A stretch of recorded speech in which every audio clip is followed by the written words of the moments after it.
Welcome back to Weed Wednesdays. We're here today to talk about some leafy spurge. It's native to Eurasia. It's not native to North America. It's usually found in those disturbed areas where not a whole lot else is growing. It's a perennial, so it can reproduce by seed or through its complex root system. I'll add a picture here so you can see the buds coming off the root system. This is part of why it's so hard to get rid of, is because you can kill that above ground growth, but then these buds will form and they'll emerge and you've got new plants again.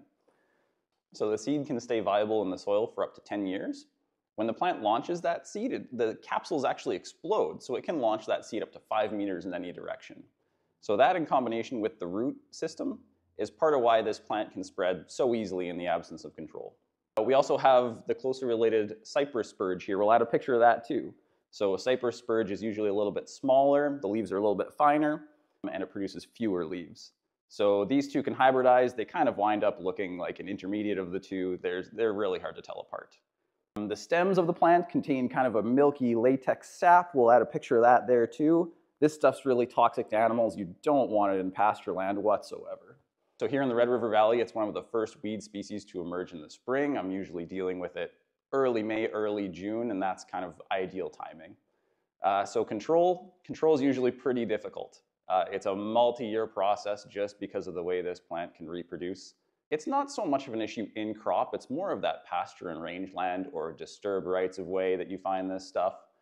Typically group 4s are the way to go. So 2,4-D, dicamba, proper products, proper rates, you can burn this stuff down pretty good.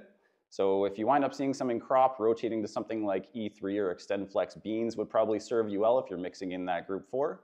As far as pasture or rangeland goes, there's a few products around. You can use, there's a product called Navius Flex that's pretty pricey, but the residual control is fantastic. There's another product called Picloram, so most people would know that as Tordon 22K. It's really effective stuff. It's not registered in crop, so don't use it in crop. It's also very, very soluble and can pick up with rain at a moment's notice. That's it for Leafy Spurge today. Tune in next week.